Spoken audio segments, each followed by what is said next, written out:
Hey, welcome to the Ape Pony Show. Thanks for tuning in. This is BP, your favorite ape here. I've got a special guest with us here today. Really excited to introduce everyone to Bunchu. Most of you may know him very well from the Mint Condition or the REKT podcast. One of the OGs, been in crypto since 2017 and NFTs in some capacity since 2018. Without further ado, Bunchu, welcome. Thanks so much for joining us today, and really excited to have you on our Genesis edition of the Ape and Pony Show. BP, man, I am very excited to be here. I'm honored to be the first guest. It means a lot to me. I am looking forward to our conversation. Thank you. Likewise, very, very excited to have you. So tell us a little more about yourself.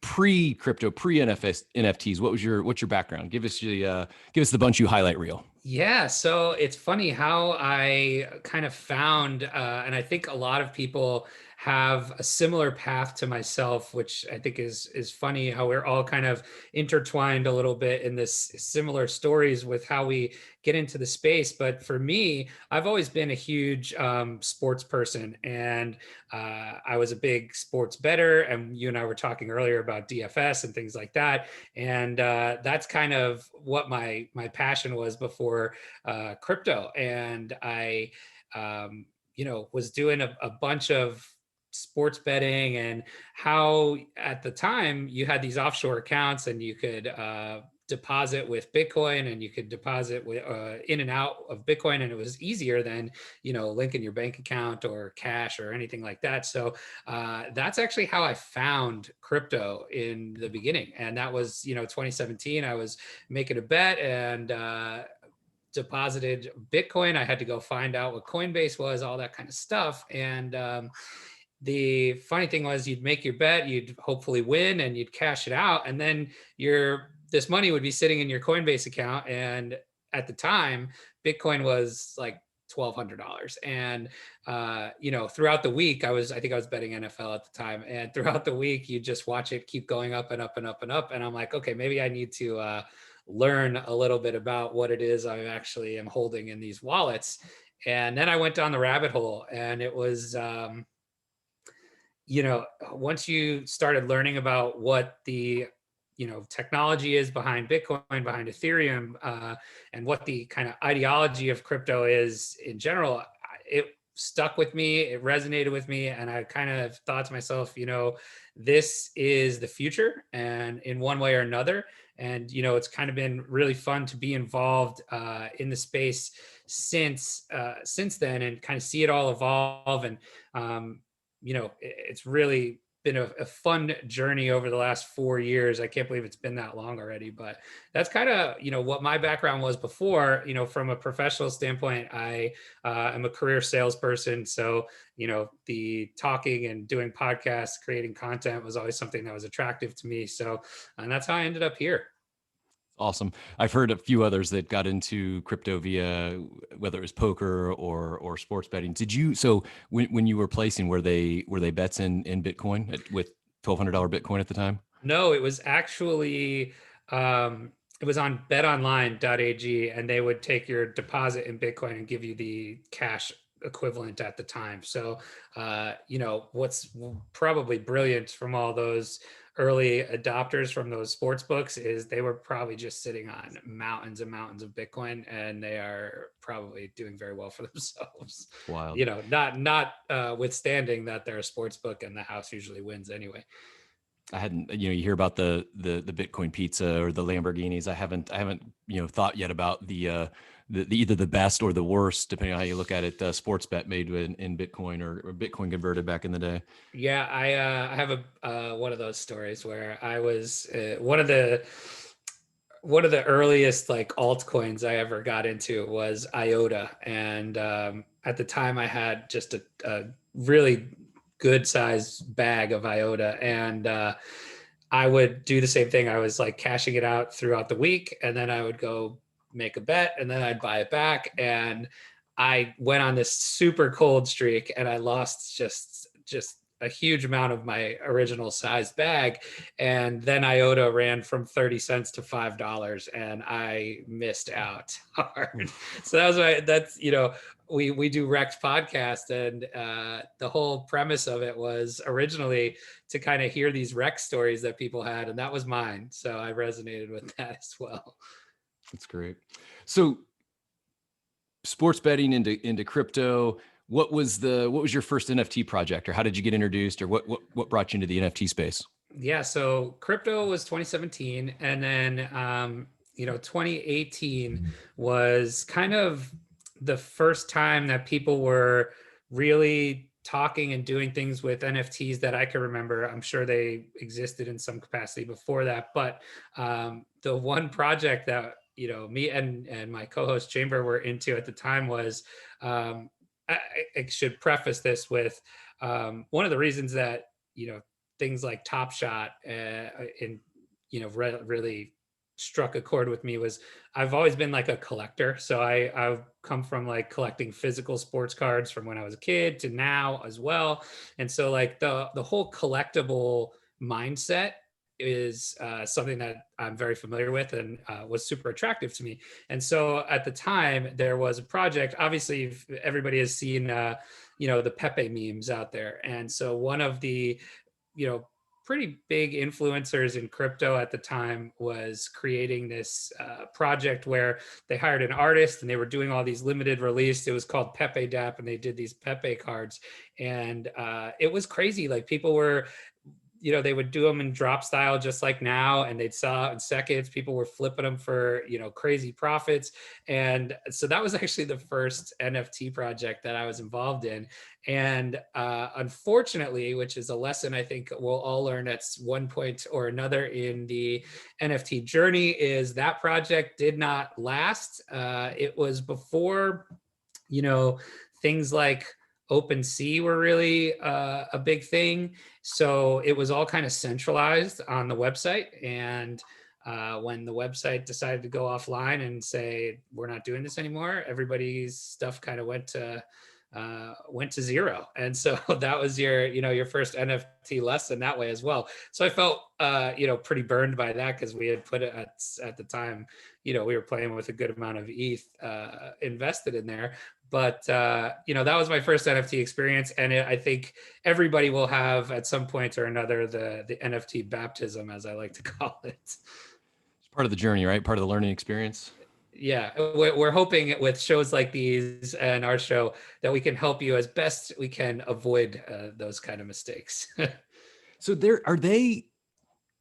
Because I've heard some of these Pepe stories. Are they still around in some instances? Are they? Because some would argue it was one of the, if not in that OG NFT realm, right? Is that, Yeah, am I thinking it absolutely correct? was. And so there was rare Pepes. That was one of the first, and then there was the Pepe Dap, which was kind of like the platform that they had hired the artist. The artist is Crypto Draws. He's, I think, still floating around on Twitter. Real good guy. And then I think there was a disagreement with how they were paying the artist, and that's kind of how it all went downhill. But I think lately, in the last couple months, I've seen a resurgence of these things pop up on Twitter. I've been trying to access mine, and I don't know how to. I've tried everything, and I can't figure out how to access mine. So I'm still SOL, but I have seen them, come make a little comeback here. Very cool.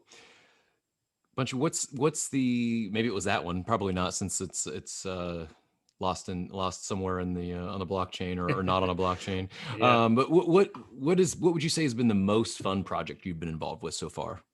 Man, I think my favorite thing right now is what my background here is on this video, which is Zed Run.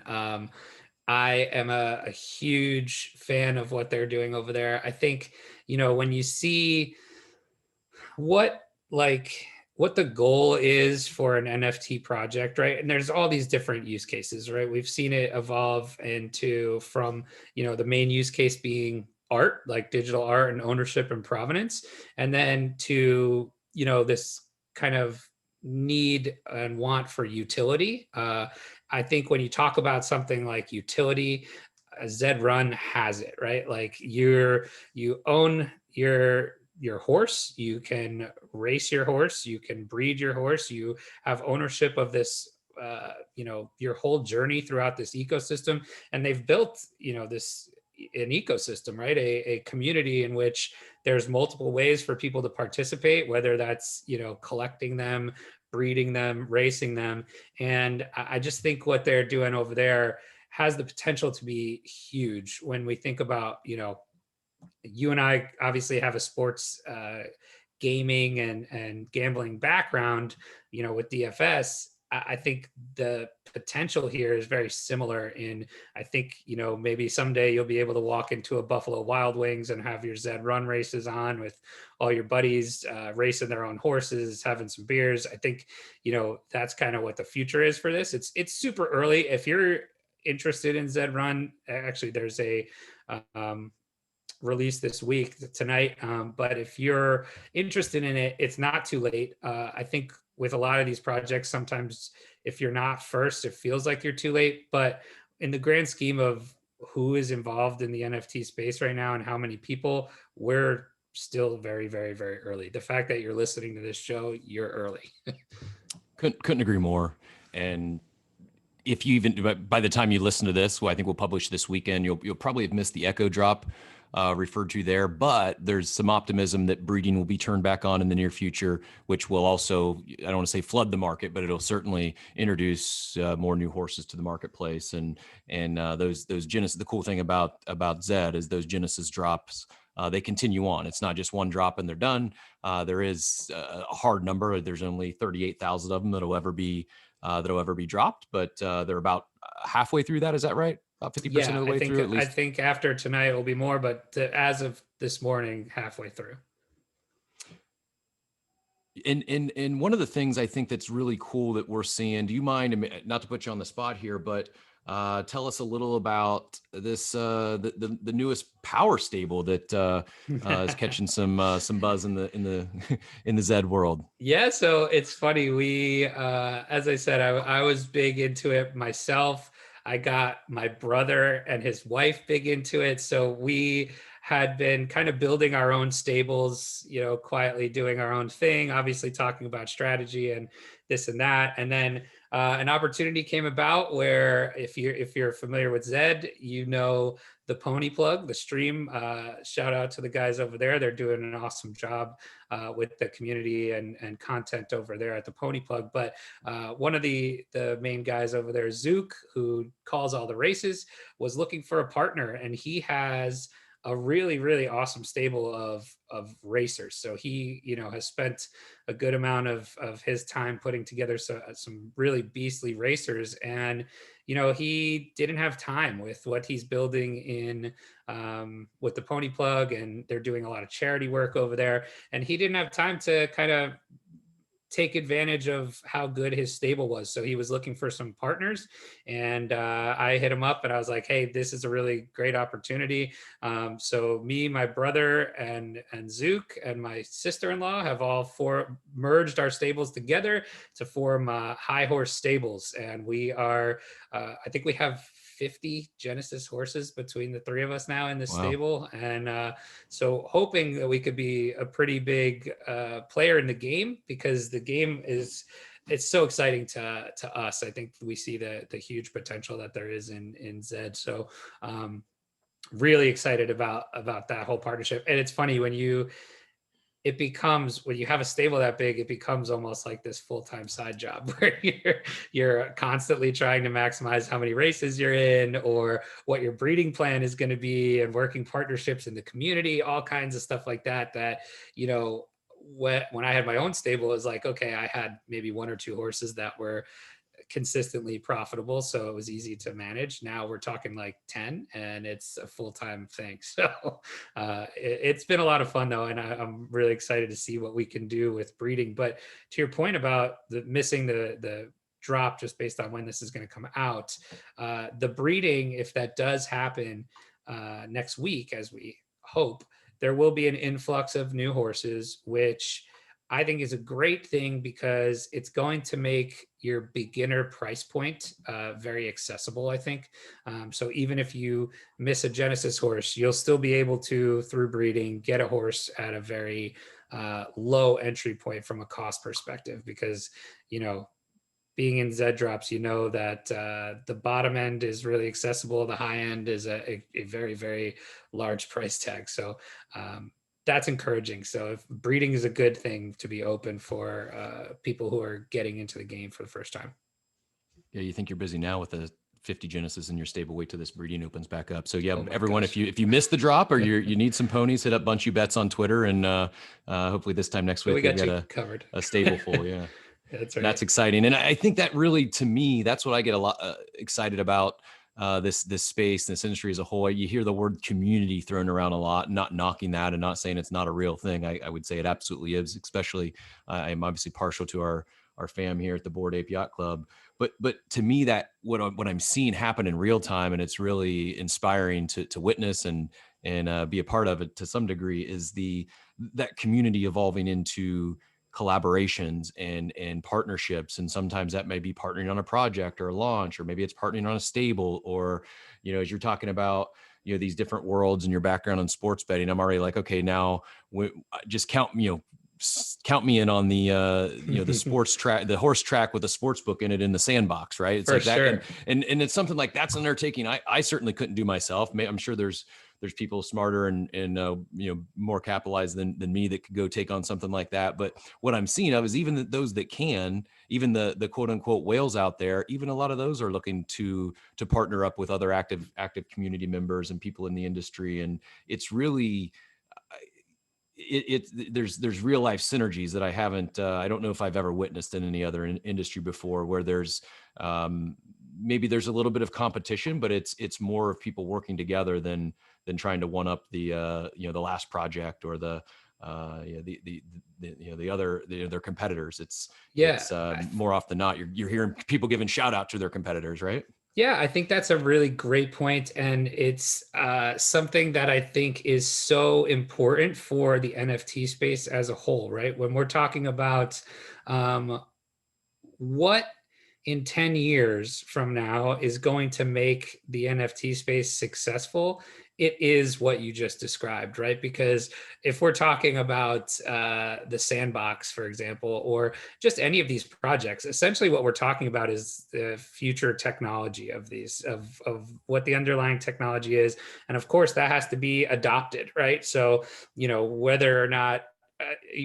the NFT space may seem big, but it's very small in the grand scheme of things, right? You got to have your grandmother want to be buying some kind of NFT or a Bored Ape or a Zed Run horse or something, or playing in the Sandbox and things like that. And in order to get there, we need the communities to work together and want to succeed together, because I think that's what's so attractive about it is we're all working in one way or another towards the common goal of this being a widely accepted technology that's going to kind of change the way we do a lot of things. Yeah, absolutely. Absolutely. So we've thrown out the Sandbox a couple times. For our listeners who may not be familiar, you mind like the 10,000-foot view of what the Sandbox is and how there's some convergence of other projects, other whether it's things like the Bored Ape Yacht Club or Zed, how those other games or avatars may participate in the Sandbox and what that is for those that aren't familiar? Yeah, sure. I mean, Sandbox is one of, I think, a couple different metaverse platforms out there. You have things like Decentraland, Crypto Voxels, Somnium Space. They're all kind of doing similar things in what they're trying to accomplish, and it's very much the kind of Ready Player One feel to it, right? Where you're immersed in these virtual worlds, whether it's Decentraland and Somnium being more kind of VR focused, and then you have things like the Sandbox, which are kind of that pixelated style, or the voxel style, which almost your characters and things look like Legos. And what they're trying to do is, and I think this is such a huge piece of what the NFT technology is great for, is creating these gaming universes, right? So where you have ownership and provenance and real money marketplaces that are existing in these games and in these virtual lands, right? So what's cool about something like the Sandbox is there's a ton of ways you can participate. You can be a landowner, right? So every single parcel or every single piece of land that the game is built on will have an owner, whether that's a single parcel or these big estates that you're seeing on the map, things like that. So you could participate as a landowner, you could participate as a game builder. So, you can build these games on your parcels or these experiences. And I think we've seen a little bit of some of what people have in store with certain neighborhoods. There's going to be neighborhoods that have certain attractions in them, like, there's Atari that has a huge plot. There's obviously the Board Ape Yacht Club who got involved, and now all of our ape brethren have parcels near there. So you're going to see a lot of cool participation with that, different communities inside the NFT space. But what is really cool about Sandbox in particular that I think sets them apart is their aggressiveness to, one, listen to feedback from the community, two, to actually act on it quickly, three, what they're doing with partnerships, right? So like you mentioned, we've seen Bored Ape, we've seen Atari, we've seen Voxadeos, which is another, NFT avatar project. There's, Binance has a ton of land, Coin Market Cap, the Winklevi have land in Sandbox, and they're all going to do something different with it, which is really cool, and kind of the sky's the limit. But I think what's really attractive about this gaming piece is the ability to own and have provenance over in-game assets that can become tradable or rentable or usable to other players, and be able to monetize what you're doing in these games, whether you're building a game and being able to monetize that, or monetize just having land and renting it out to somebody who wants to own a game or build a game. All that kind of stuff is possible, which I think anybody who's familiar with the traditional gaming space knows that that's never been able to happen before quite like this. Yeah, I couldn't agree more. I saw a tweet, I think, earlier this week that it said 2022 is going to be the year of gaming in NFTs. And I think it's probably spot on. There's so much already happening. Some of these projects have games on their roadmap. And then, inevitably, the Ataris and some of the bigger gaming studios are going to make their entry into the space. So really, really excited to see what develops on that front as well. It's like, for me, it's one of the most natural fits, right? So because you have all these traditional games where people spend hours and hours and hours playing, trying to level up, earn coins, whatever. I think I used to play a ton of Madden. So like, I think about Madden, and you would spend hours and hours and hours money building your ultimate team. And then the game resets and you have nothing to show for it the next year, right? And except all this money that you've thrown in to a game that nobody plays the same version of anymore after the next season. So when you think about what impact that might have in a game that never ends, and you actually have a tradable market for the work that you've put into the game, I think that's a real natural fit for what the NFT technology can do. What would you? I know it's hard to say too, because there's so many different types of projects, whether it's an art play or more of a metaverse gaming play like the Sandbox or something like Zed or the avatars. But is there anything other than the specific project itself? Is there any specific things or characteristics or that you look for in a new project or pre-launch? How do you evaluate projects going into it? Whether it's something that you're going to be looking to mint, during their initial drop, or you're going to kind of sit back, wait and see, or hard no. There's a big red flag and something that you specifically look to avoid or look out for. Yeah, that's tough. One, I'll preface this with saying I am not by any means an expert or the kingmaker of any of these projects, right? So I'm a small fish in the pond. All I have is my instincts and my kind of limited experience, right? So but I would say you have to do some kind of research on, what the roadmap of these projects is. And the big thing that we talk about a lot on our show is utility, and what that could mean a lot of different things for a lot of different individual projects. With the Bored Ape, let's use Bored Apes as an example.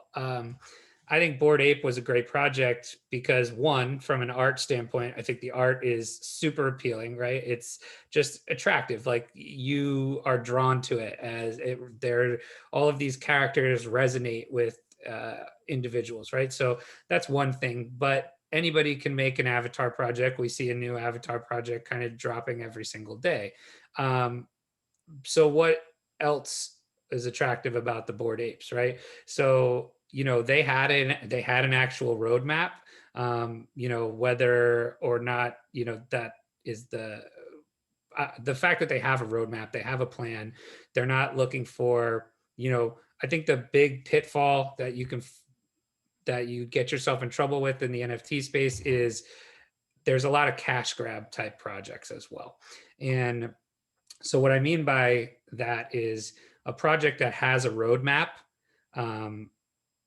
means that they're not going to likely just bounce on you, right? After you've minted, they've done it. They're not adding any utility to the project after the fact, and you're kind of just sitting here. We call it on our show the NFT graveyard, right? With just all these OpenSea things that you've bought in your wallet. But so like the apes, they had a really nice roadmap. They had some things that were building utility in for anybody who minted. So just right off the bat, they did the merch drop. That was on their roadmap. So that was exclusivity. So things like that are what I like in projects. I also like projects like the apes, again, that have the ownership of your IP. So I think that was one of the things that made the Ape project such a huge home run, right? Because now you have everybody who's got an ape trying to work together to add more value to the entire ape community. And what's really cool is there's going to be so much value that's created that has nothing to do with the founders themselves, right? Like, you're putting out this podcast, I'm talking to an ape, right? Like that was an unintended consequence of what they were doing. So I think the community piece is big as well. Like, we were talking about this on our show too. What is the distribution going to look like for a project like an avatar project, for example? Is there enough supply for there to be enough people involved to build community activity? I think that's a huge piece, right? So like the apes, there's 4,000 holders out of 10,000 apes. That's one of the biggest dispersions we've seen in any project ever, right? So when you have something like that, you have all these people motivated to add value to the project. So I think something like that is really important to look for as well.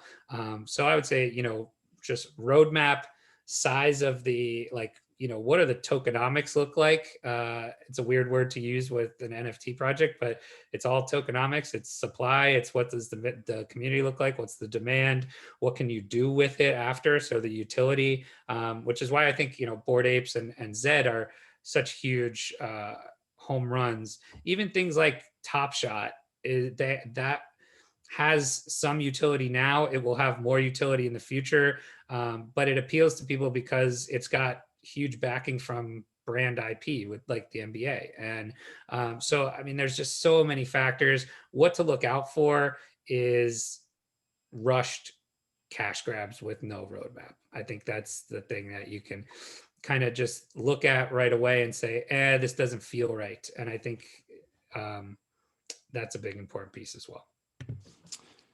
Agreed. I know I went on for a while. I was trying to get everything out there in a nice little bundle. Great stuff. I appreciate you helping me take the training wheels off here today. That was like 3 questions in one. So I set you up for the long-winded answer. No, you mentioned utility, you mentioned roadmap and plan and in research, right? Do your own research. Obviously this is not, none of this is financial advice here today, just chatting and sharing some opinions.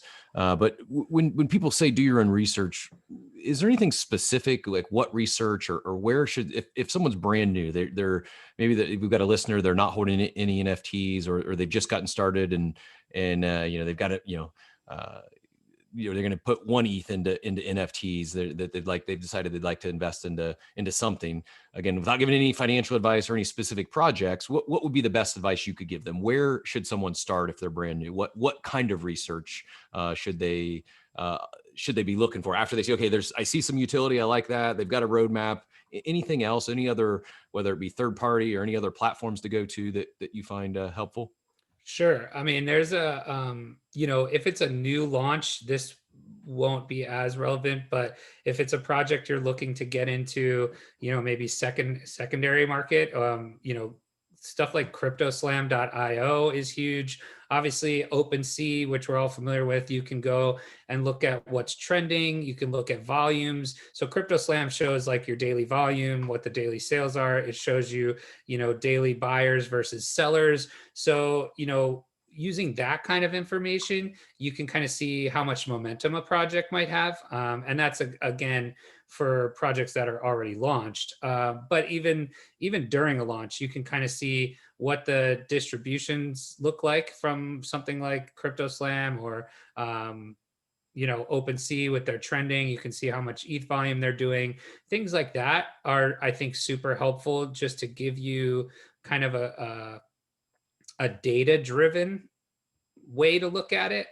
Because, the other thing I would say too is if you are looking to get into your first NFT and you're not really sure and you're timid about it, we would talk about this in crypto a lot. Like, crypto is very trading heavy, right? So, the thing that's scary about that is you're putting your money on the table and kind of seeing if your theory on if this goes up or down is right. So they always tell you to paper trade, right? So I wouldn't be hesitant to kind of do the same thing with these NFTs. I know there's a ton of FOMO that happens. So like you see everybody changing their profile picture. Oh, this is the greatest new thing. But don't be afraid to sit out of a project and say, mentally write it down. Okay, here's the project I was going to buy. Here's what the project looks like a week from now. Here's what it looks like a month from now. Why did I like it? Is that a correct thesis, and is it something I can utilize going forward in the next drop, right? Because just my gut feeling, and to be completely honest, I think 90% of these NFT projects that are dropping may not be worth much of anything in a year from now or 2 years from now. So you also have to assess what type of participant you want to be. And I struggle with this. Are you a collector? Are you a flipper? Are you an investor? Are you somebody that's just there for the aesthetics? Are you someone that's just in it for the community? And I think you have to take an assessment of yourself as well, because some of these projects move very quickly.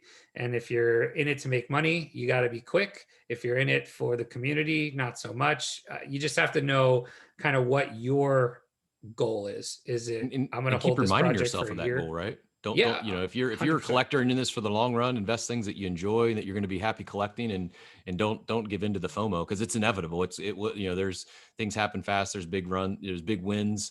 You see people celebrating those wins, be happy for them, but know that there will be another one. There'll be another project. There'll be another opportunity with any luck. And I think that's great advice to do some paper trading and track what you would have done, and start building a process for yourself. I've jumped in, and there's definitely, I've made a lot of early mistakes, but I think those mistakes have all been relatively cheap education, if I were, relative to any sort of formal education, that's for sure. But certainly don't bite off more than you can chew, and to where if it does go to zero, it's not changing things. You can take your time, and this is to the earlier point. If you're listening to this, you're still so early. There's a lot of time for learning, and it doesn't have to happen overnight or in one project. Yeah, my other piece of advice would be careful of what you see on social media and Twitter, right? Everybody is out there pumping their own bags, right? And you see projects like Bored Apes, where one of the most influential people in the space, Pranksy, of course he's singing the praises of Bored Apes. He minted 1200, right? And then it's a chicken or the egg thing, right? Is he love Bored Apes because he has 1200, or does he have 1200 because he loves Bored Apes, right? So you gotta just be skeptical of things like that and trust your own instinct and research, because while community is so important to these projects having long-term success, that can sometimes be confused or be manipulated with some of these influencer accounts on Twitter. Not saying that Pranksy's doing that or anything like that, but it can happen. So just be careful on that part too, because like you said, the FOMO hits hard. Like, it's hard. So I was going to let this fly under the radar for a while, but do you know what my namesake stands for? No. Bored Pranksy? Before Pranksy. Before Pranksy. There you go. I like it. It was the 642nd Bored Ape to be officially minted right before Pranksy got in, and so that's what BP stands for. You got it. Nailed it. The first one I bought, because I was sleeping during the original drop, was actually minted by Pranksy. So it was we'll get into that minty night another time. That was to me one of the, just been following NFTs and been in the space a little bit prior to that, but that was a someone else referred to it as a magical night, and I was very fortunate to be. I checked out the project, did a lot of the early research that you just said. I was like, oh, this is a fair price. There's no bonding curve. I'm going to mint one, and I'm going to keep my eyes on it, get to see what happens, and keep an eye on this project over the next week or so. And again, this was 642 out of 10,000. Well, I go to bed not thinking anything else. And I'm usually up pretty early, but for whatever reason, that night, I think it was May 1st, if I remember right, my dog, I've got a dog who's a golden retriever. He just turned 14, and he woke me up in the middle of the night, needed to go outside.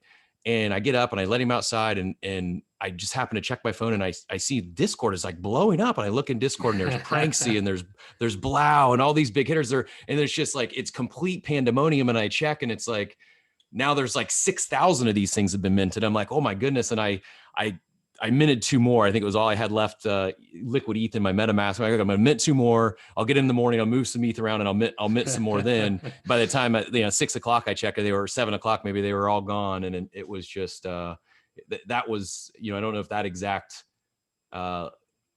launch, how that went down, will be duplicated again, just due to the, now you see a lot of people trying to chase it and duplicate the Bored Apes. But that was a pretty fun night, one that'll certainly be memorable, and had obviously had a big impact on. I literally on missed the whole darn thing. I missed the whole thing. So my apes that I have 2 apes remaining.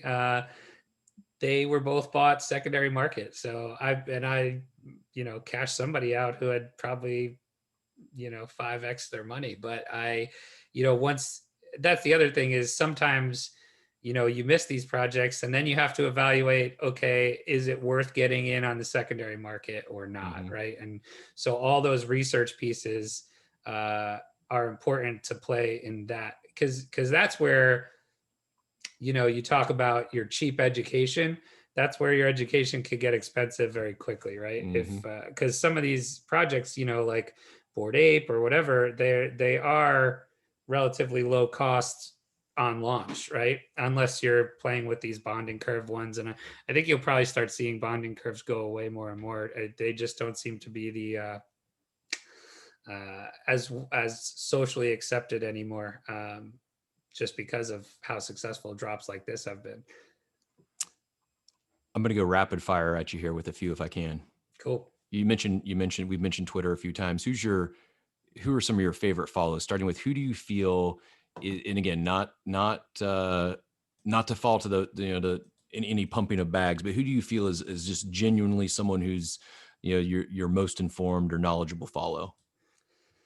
Man, that's tough. I honestly, like I said, the thing with, your Pranksies and stuff,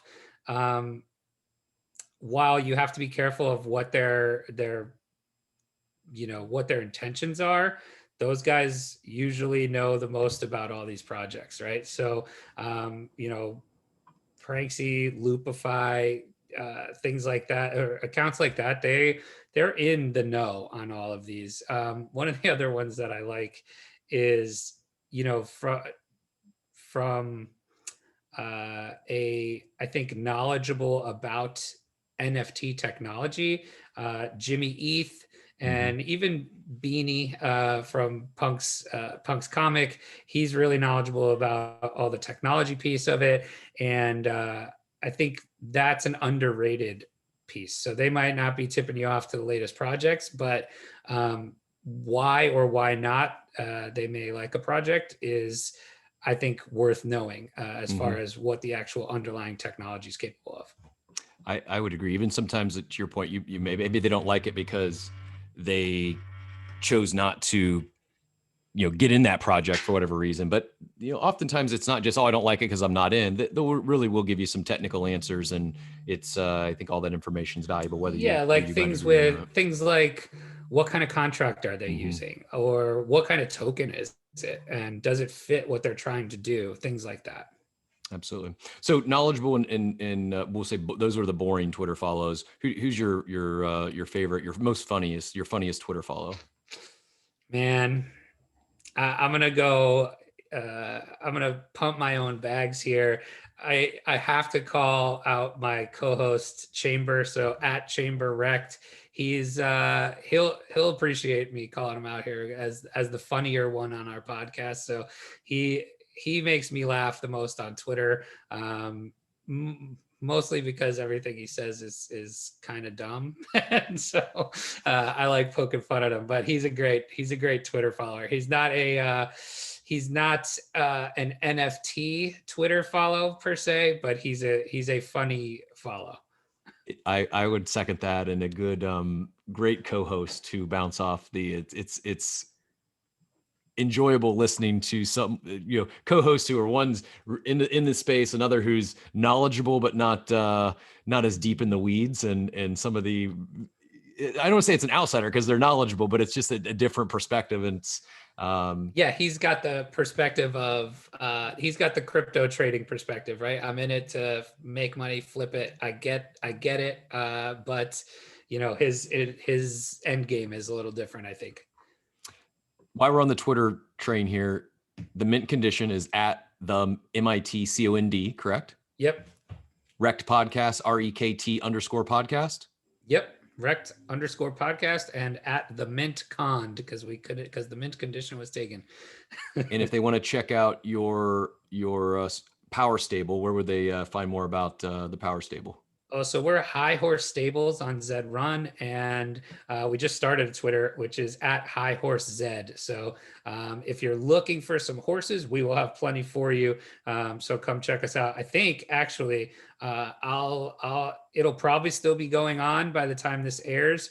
We are hoping to grab a Genesis horse in the drop tonight, and we'll be doing a giveaway, kind of kicking off our stable. We're going to be giving away an unraced, unbred Genesis horse. So come check us out over there. That's big time. A lot of these giveaways, it's a nice elite, or every once in a while you get a legendary or exclusive. You don't see too many unraced, unbred Genesis. That's don't miss this we one wanted for sure. to. I mean, like we have honestly we aren't really going for much in this drop because we're fortunate enough to have this kind of stable here where we don't need a ton of pieces. So we figured, hey, let's try to grab something and give it back to the community, because we know the demand's going to be crazy, and it's so many people missed out last time and didn't have a great experience with the drop. And whatever happens today, I have a feeling there'll be plenty of people that don't get a horse today as well.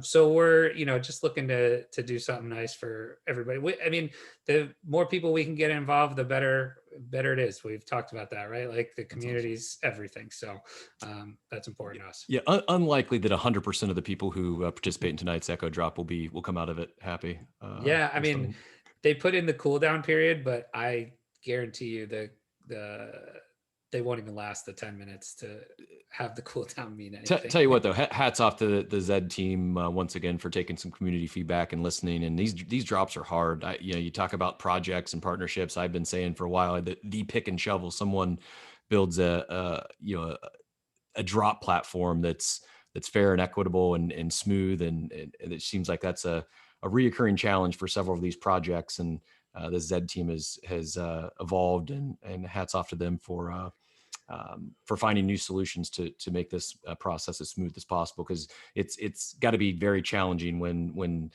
you scale so quickly and demand outseeds supply to such an extreme like this. But yeah, I likened it to 100,000 people coming to your lemonade stand, right? Like you had your set up outside and you're chugging along, you're selling some lemonade, and all of a sudden the entire town comes and tries to buy from you at once, and then it's like, man, you don't know you need to fix it till you need to fix it. You know what I mean? So I think they've done a fantastic job, and the bottom line though is, for Zed long term, these drops are not the biggest thing they need to have on lock, right? Because once the Genesis horses are gone, the drops are done, right? So that's probably why there was some glitches in the first couple, because it's not what their main focus had been. It's about building the game mechanics, the algorithm, all of that kind of stuff, right? So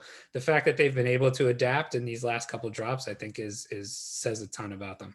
Exactly. Yeah. As excited or as much as I'd love to secure some more Genesis horses, and as much as I like these drops, part of me is excited for them to be done, because then it's just one less, all those resources, all that brain space is now shifted to, the next phase of Zed. And I think it's going to be very, very exciting to see, the future iterations of this game and all the added elements they bring into it.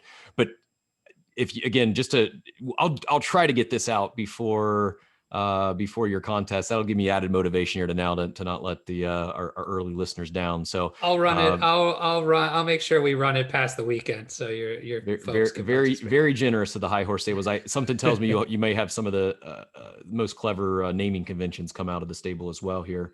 Well, that's why we went with that as our name, because it was my brother and his wife's name before we made the merger, and we're like, this is very conducive to really some good breeding names, and so we liked the branding we could do with that.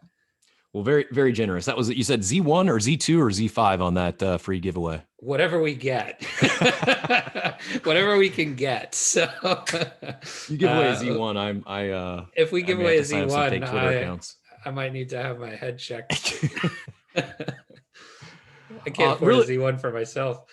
really good stuff today. I'm excited to see what the new team over at HighHorseZ does. And again, if you miss it, we'll put all in the show notes. But give the Mint Condition REKT podcast and Bunchu a follow over on Twitter. And in addition to Twitter, many of you are probably already, if you're in the space, you're probably in a Discord server or two.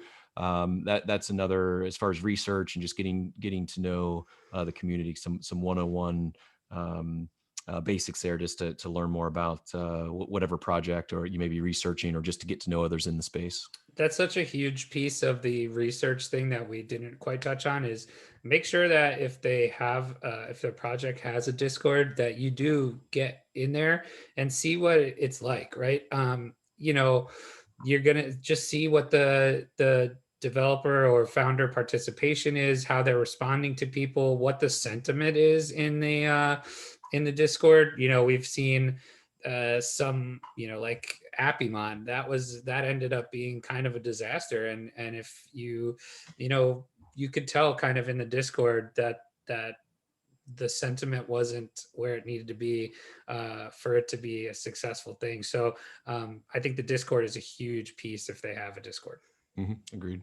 And if they don't, that would probably be another something to look into why at this point, right? Yeah, for sure. I feel like that's table stakes for a project that's trying to launch properly.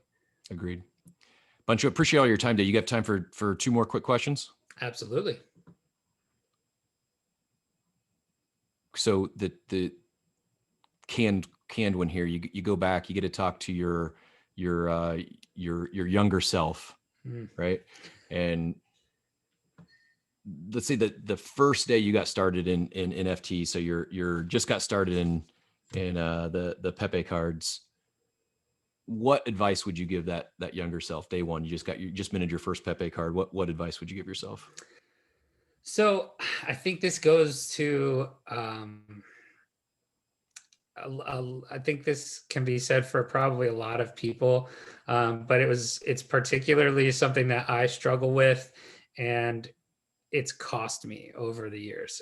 So, my second NFT project, I bought Decentraland land, and when kind of the crypto bear market came around, I decided I wasn't going to hold on to it, and so I cashed it out for pennies on what I bought it for.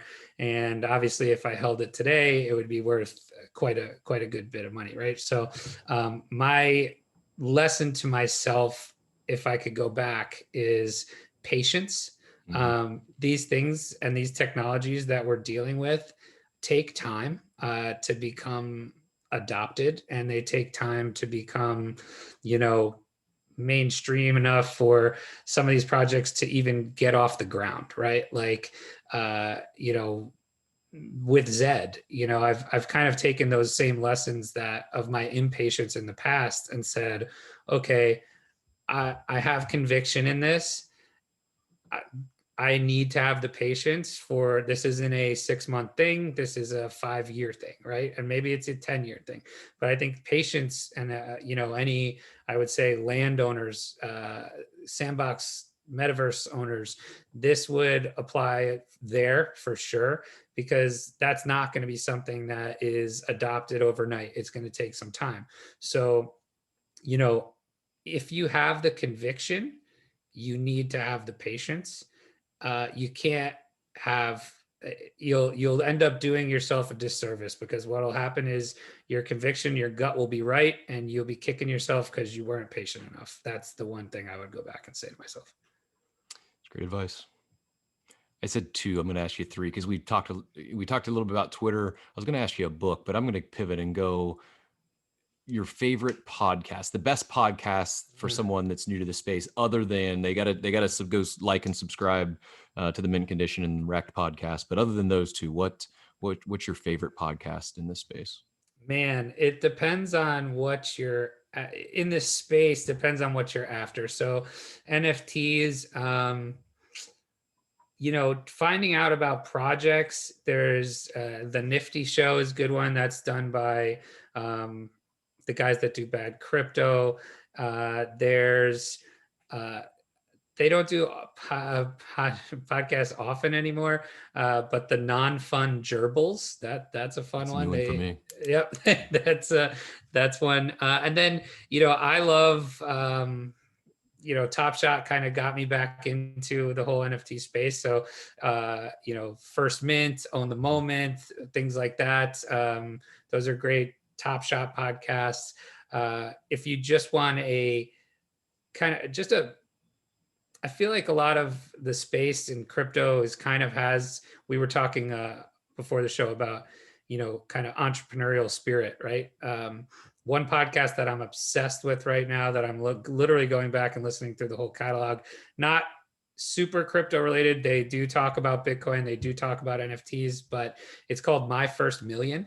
And it's kind of all these guys, it's these 2 guys that basically brainstorm business ideas. They've both been entrepreneurs. They've sold their companies. They're successful dudes, and they kind of just brainstorm business ideas. And it's really good for kind of getting your own creative juices flowing. So that's a non-NFT specific podcast that I'll throw out there as well. Awesome. That's another new one for me. I'll check both of them out. You'll get obsessed with that one. That's the one I'm going back and listening to every single one they've ever done. I'm certainly hungry for content. As we were talking pre-show, I'm burning through it. So looking forward to checking those out. Last one for you. What, not a specific project, just generally speaking, what are you most excited about right now in NFTs? So it's actually something we didn't really even touch on, which is kind of the access piece of NFTs. So what does that look like for athletes, musicians, celebrities, kind of these influencers. What is that going to look like in the next couple years? I think we've seen a few projects that have been successful with these kind of tokens. We've seen some that have been clearly cash grabs, and I think brands and individuals that kind of get the concept of what NFT is all about, other than just an easy way to make some money off of your users. I think that's something that's super exciting to me. I think what the power of the NFT is you take users or people that have historically been classified as users, and you make them owners, right? And that's a powerful thing. That's a powerful thing for brand loyalty. It's a powerful thing for IP loyalty. So I'm really excited to see what stuff comes out with that. Like, we just saw the LaMelo Ball one, and I think that was a really interesting project. The fact that it's a dynamic NFT based on his actual performance, like things like that are super interesting to me. And like, say what you want about someone like Gary Vee. He's very polarizing. People either love him or hate him. I think what he's trying to do with his token is very interesting as well. He's trying to add value to it, real world value, any way that he can, which I think is something you're going to see more of from brands and personalities that I'm excited to see. Agreed. Yeah. I mentioned earlier, I think I heard next year is, the year of gaming. The only thing that might challenge that is the artists, the entertainers, that there's so much to be tapped into there from a performance standpoint. And, when I first started early days in Top Shot, I was like, wow, we're going to see the weekend NFT that's going to be, for 75K, you can, you get a front row pass and you're backstage with him in the green room. And then you mint an NFT with him in the green room. That's yours and yours only. Like that stuff is I think only a matter of time before we see so much of that utility. And yeah, it gets me excited as well. Bunchu, anything else you want to tell, anything else you want to share with the listeners today before we wrap? I don't know if I'm supposed to say this, but I'm gonna leak it anyway. We've actually been working on. We were talking about where you find information. We're actually working on a site, hopefully launching in the next. I don't know how soon. It's in the beginning stages, but we're going to be launching a network with our podcast, potentially your podcast, and it's going to have a lot of community driven articles, information on NFT drops, all that kind of stuff, and it's going to all be aggregated in one place. Because I think what we see now is there's a lot of awesome creators out there. But what you see is each project almost has like these little silos. So we're going to try to aggregate all of that into one place. I think we just decided on a name, which is the Decentralized Generation Network. So we're calling it the DGen Network. So that'll be coming out pretty soon, because we're all a little degenerate. We're all little degens in the NFT space. It's great. Awesome. We're looking forward to that, and certainly a big need for a great place to go to get all this content, because it is changing on you can't even say weekly or daily. Sometimes it's like you go to sleep and it's like, man, what in the world did I miss in the middle of the night last night? Fast. It happens so quick. It's crazy. Hey, Bunchu, thanks again so much for joining us today. It was certainly a pleasure and an honor to break in the Genesis Ape and Pony Show with you today. I really appreciate it, and thanks for the tips and tricks behind the scenes pre-show, and hopefully this is just the first of many guest visits on the Ape and Pony Show. Absolutely, I'm excited to see how you grow this thing, and it was awesome talking to BP. And now that even more so now that I know that it stands for. So, looking forward to coming back soon. We'll definitely have you back. Thanks again for coming. Listeners, thanks for tuning in today to the Ape and Pony Show. We certainly appreciate it. Stay bored, friends.